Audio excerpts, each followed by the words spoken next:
This video is sponsored by Level 8 Luggage. Get 10% off using code NONSTOP10. Coming up today, we're making an epic 1,600km journey from China to Mongolia by train.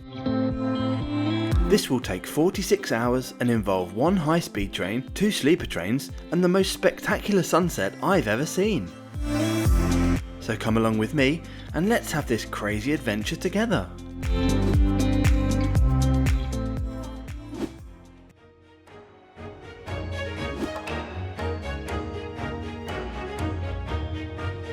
Welcome to Beijing. The Chinese capital is home to around 22 million people and a super fascinating place, mixing ultra-modern transport and architecture with thousands of years of history. I'm currently in the Temple of Heaven grounds in the south of the city. It's a beautiful retreat and a lovely green space to spend a few hours walking around and soaking in the history away from the hustle and bustle of everyday life in Beijing. If you don't speak English, please enable the closed caption subtitles as they're translated into 140 languages for you.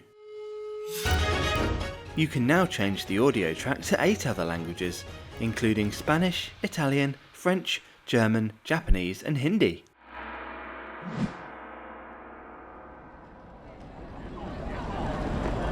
Now, I was staying in central Beijing near to the main railway station, however my train departs from Beijing Bay or North Station. So we need to travel 9 stops on line 2, the inner loop line of the fast and efficient subway system. For some reason, Beijing Bay Station isn't marked on Beijing subway maps, but you'll find it connected directly to the Jijimin Station on lines 2, 4 and 13. When you alight, the route to the station is clearly marked. This station is also where you can catch a 20-minute high-speed train to the Battling section of the Great Wall. There are quite a few shops and food outlets here, including Western brands. To head airside, you need to pass through a checkpoint. There are no physical tickets, they are linked to your passport, so head to see the member of staff on the gate line. Once through to the departure area, there's plenty of seats and some toilets, but not a lot else.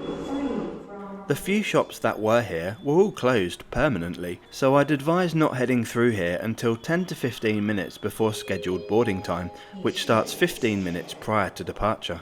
Our first train today is the G2465 service to Hohhot East, departing at 11:10 AM. Once boarding is called, you again need to head to the manual gate to have your passport scanned.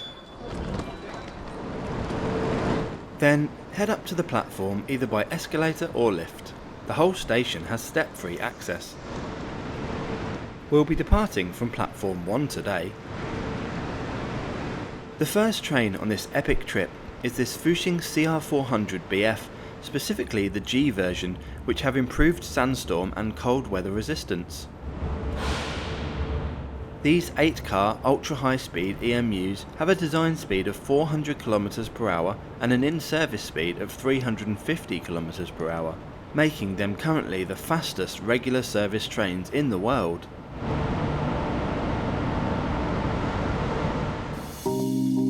If you need new luggage for your travels this year, then get a great deal with Level 8.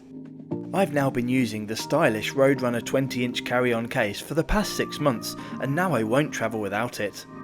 It features ultra-quiet 360-degree durable spinner wheels for effortless movement and a quick-access lockable front laptop and tablet pocket.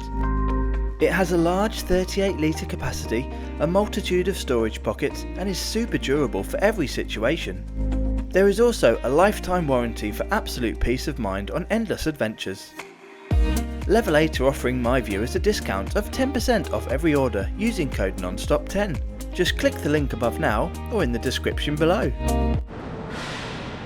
Boarding is level with the platform with just a very small gap to cross.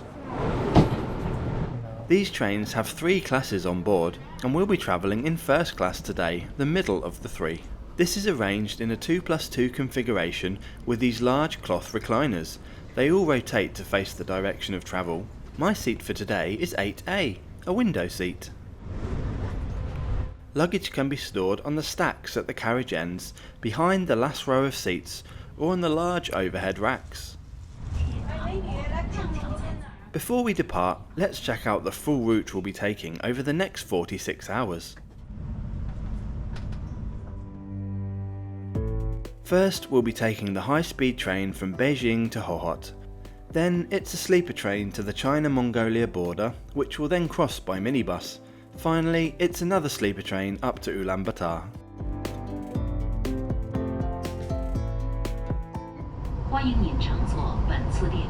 We leave on time at 11:10 AM. From my experience, Chinese trains are always very punctual.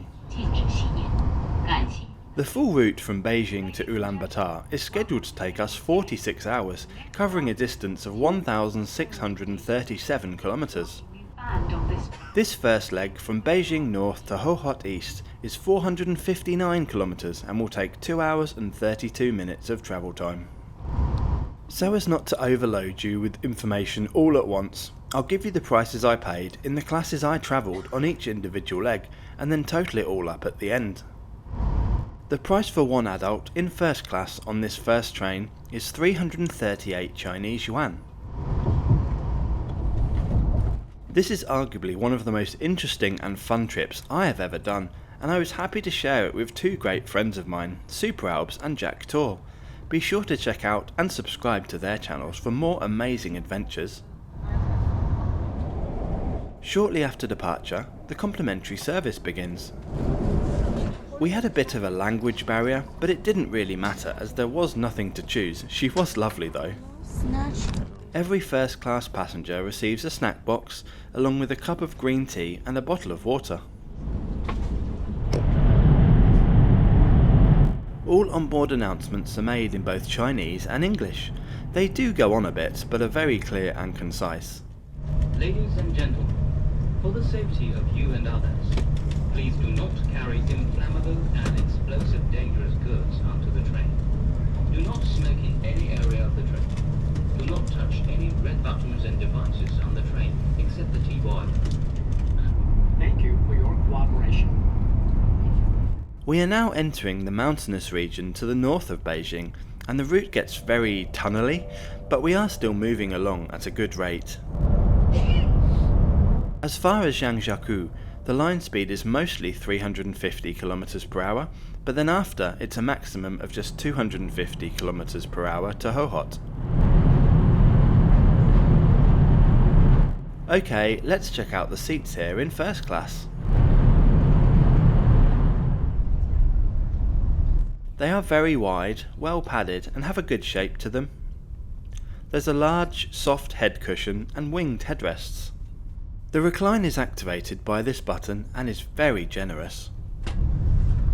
A tray table can be deployed from the armrest. This folds out to double its size and is pretty sturdy. A two-sided footrest is located on the seat in front of you, along with a storage pocket which includes the safety magazine. 2 power sockets and 1 USB port are on the armrest. 2 coat hooks can be found on the wall, and the window includes a full-length sunblind. Overall, a very good first class product, and everything was super clean too. Each coach has 2 toilets. One is squat style and the other is western style. Everything worked well, was stocked up and was also very clean.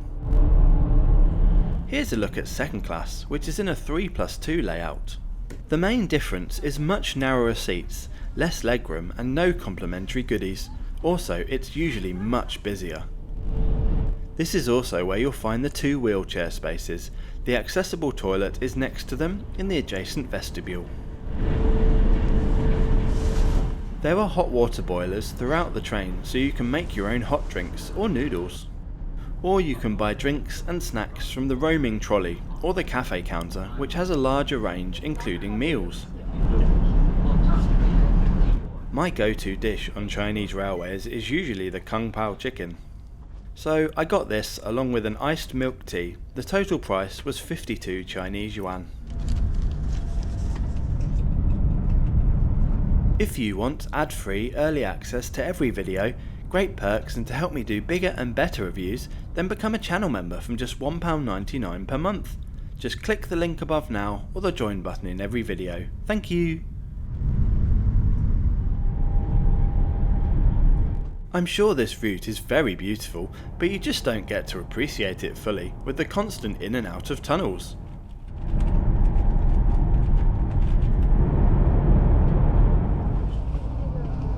Anyway, before long we are on the approach to Hohhot East Station, and leg 1 of our trip to Mongolia is drawing to a close.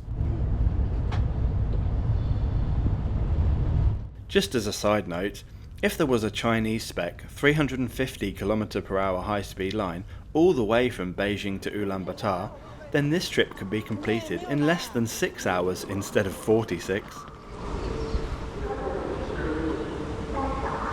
Hohhot, the capital of the Chinese province of Inner Mongolia, has a population of 3.6 million people. This makes it a similar size to Berlin and LA. My guess is you've probably never heard of it before though, right?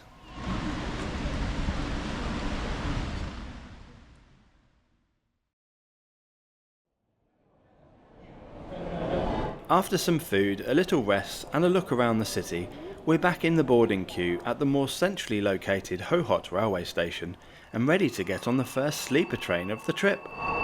This is the 10:15 PM departure of train number K7932, the first loco-hauled service I've ever taken in China, formed of a mix of 4-berth, 6-berth and seated coaches.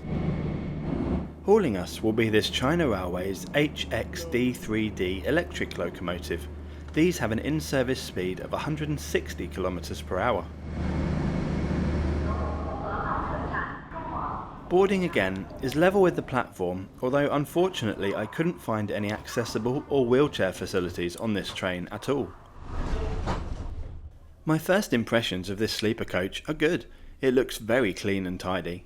As there are 3 of us travelling together, we've booked all 4 beds in one of the soft sleeper compartments, so we have it to ourselves. We depart again right on time at 10:15 PM. This second leg from Hohhot to Erlian covers 460 kilometres, basically the same distance as the first leg, but it will take us over 3 times longer at 8 hours and 34 minutes as we're no longer on the high-speed network. The price, however, is very cheap. One bed in this 4-berth soft sleeper compartment costs just 188 Chinese yuan. We'll have a look at the other accommodations on this train a bit later on and their respective prices.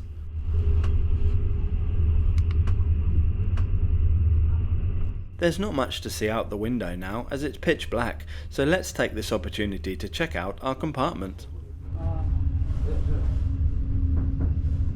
The room has a sliding door which can be locked from the inside only. Main room lights and announcement volume can be controlled with these switches just inside the door. Both net and blackout curtains can be found on the windows. The bunks also double as comfortable bench seats in day mode, not that we'll be needing that much on this journey. All bedding was stored on the top bunk when we arrived, but I made my bed up to show you. A mattress topper is placed on top of the seat with a top sheet on top of that. There is also a soft and thick duvet and a very plump pillow. Coat hangers are provided and every bunk has its own reading light available too. The large and sturdy table is covered with a nice tablecloth and comes with a metal tray and a flask so you can collect your own hot water from the dispensers at the carriage ends. 2 power sockets can be found under the table. Luggage can be stored under both bottom bunks or in the large recess above the door.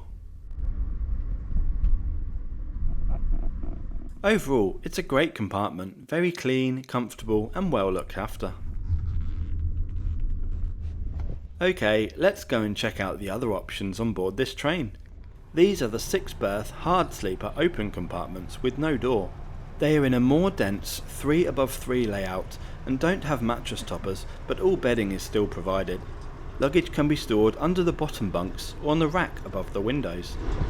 And finally, the hard seat option. This is bench seats in a 2+3 configuration. These are meant for shorter journeys on this route. I wouldn't want to spend the night here, and for the small price difference to get an actual bed, you probably shouldn't either. Each coach has 2 toilets. These were all kept clean and stocked up throughout the journey. One is Western style, as seen here, and the other is squat style, like this. Make your choice. Okay, and now finally the food options on this train. There is a trolley service which roams around selling drinks and snacks at very reasonable prices. Or you can take a seat in the very swish dining car and order a meal from the menu.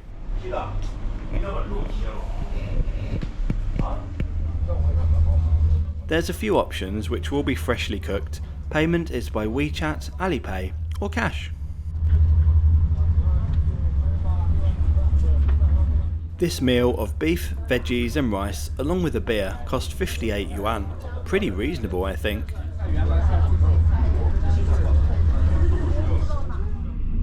Anyway, it's now quite late and we've got a pretty early arrival time, so I've headed back to our room to get some sleep. Good night!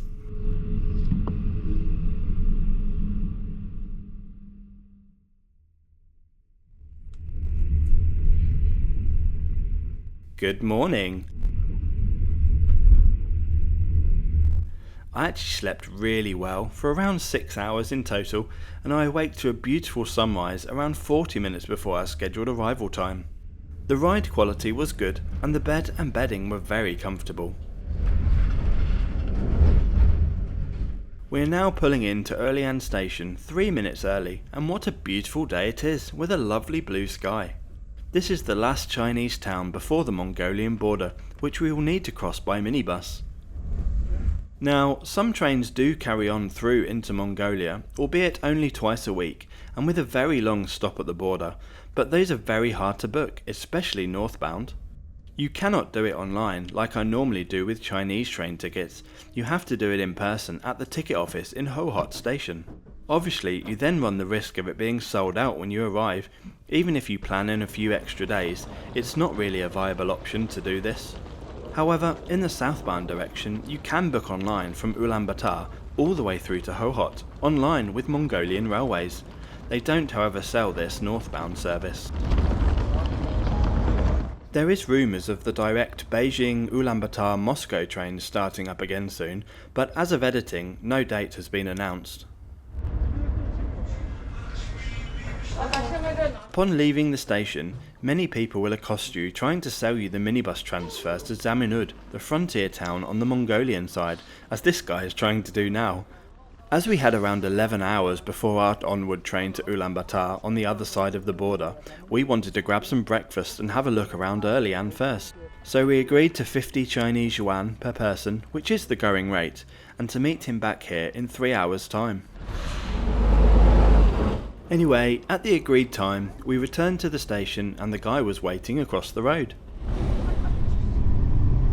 This third leg on board this minibus is just 10 kilometers in distance, but includes both Chinese exit and Mongolian entrance immigration and customs checkpoints, so you should plan for it to take at least 2 to 3 hours.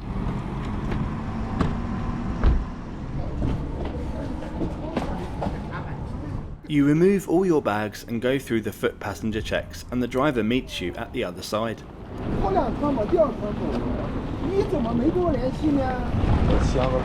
I didn't film anything inside, as per standard border crossing rules. However, they both weren't too busy and everything went smoothly.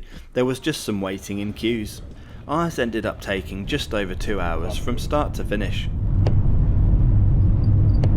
Once you've cleared Mongolian immigration, there's some ATMs and a couple of shops if you want to grab some cash and a snack, then the driver will drop you off at Zamenhof station. We now have just over 5 hours to kill, so we found this strange but cheap hotel opposite the station where we could rest, recharge and shower before our next train. Anyway, around 45 minutes before scheduled departure, we grabbed some drinks and snacks for the trip, and head over the road to the station, and the train that will whisk us overnight to Ulaan Baatar is already waiting on the platform. And she's a long one. I'm not sure exactly how many coaches there are, but it's at least 25, with a mix of 2, 4 and 6 berth sleepers. Some of the latter are for seated use only. Hauling us will be this Mongolian Railways TE33 AC diesel-electric locomotive. These behemoths have a design speed of 160 km per hour and a power output of 3,360 kilowatts. We'll not be getting anywhere near that speed on this trip though, with a maximum line speed of just 100 km per hour all the way through. Boarding is fast with just a quick check of my e-ticket. Unfortunately, there is no level boarding here, with lots of large steps up from platform to coach, and also no accessible facilities on board at all.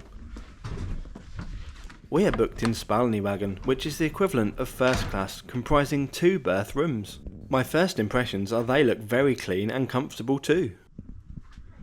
Now? Before we'd even sat down, we were offered a cup of tea or coffee by the provodnitsa or carriage attendant. I've never had a welcome drink on a sleeper train before, I don't think. Anyway, we depart right on time at 6:05 PM. This fourth and final leg from Zamenhof to Ulaan Baatar covers the remaining 708 kilometers of the route from Beijing and is scheduled to take 15 hours and 15 minutes of travel time, arriving at 9:20 tomorrow morning.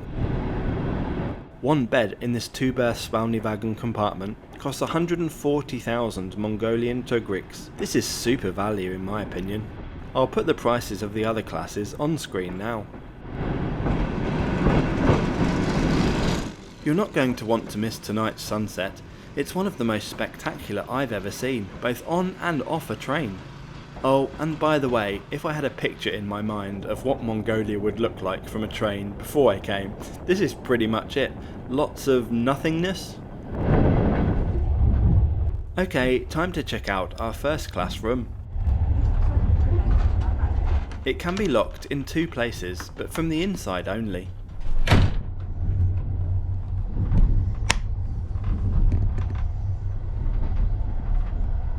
The bed is large, around 2 meters in length, and comes unmade, but with mattress, topper, blanket and pillow already in place. If you lift and slide the base, it also gives you some more width for sleeping. A linen pack is supplied separately, comprising of 2 sheets, a towel, a pillowcase and some slippers. I'll make the bed up and show you at the end of the room tour. The room has a large fixed table and 2 complimentary bottles of water were provided.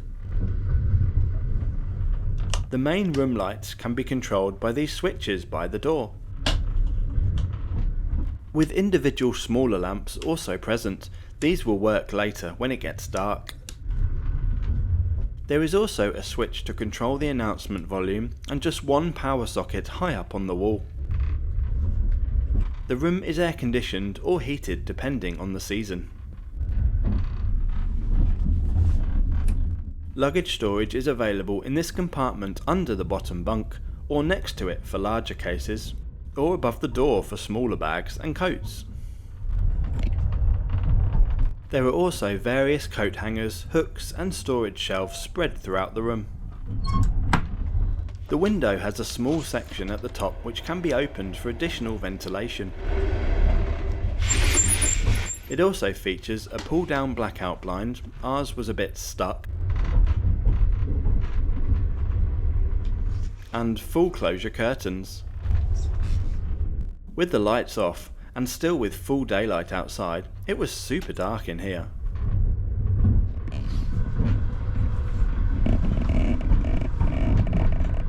And with the power of editing, here's a look at the bed fully made up. It looks very inviting. I'm sure I'll sleep well tonight.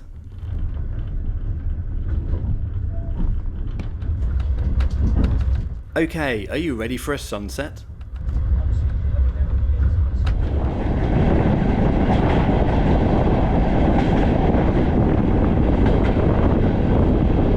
With our massive train snaking off into the distance and the empty southern Mongolian plains as far as the eye can see, you'll be hard pressed to find some better train window views in this part of the world.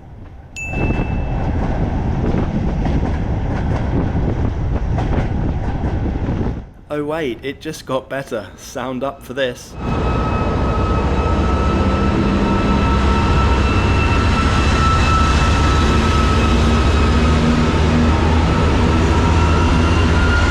Huge 2-part 2TE11 freight loco has arrived, making lots of noise and puffing out so much smoke.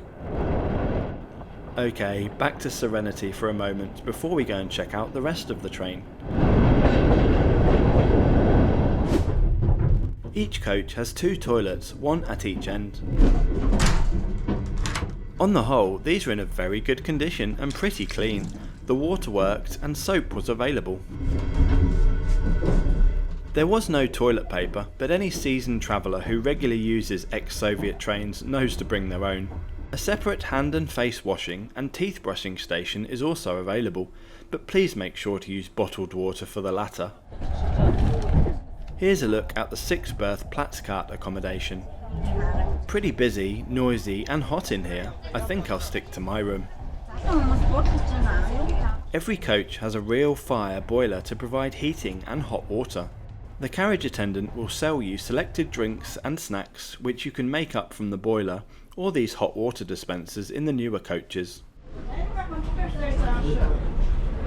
But there is also a dining car selling full meals and drinks including alcohol. Should we sit down? Anyway, it's been a long day, so I'm going to turn in for the night now.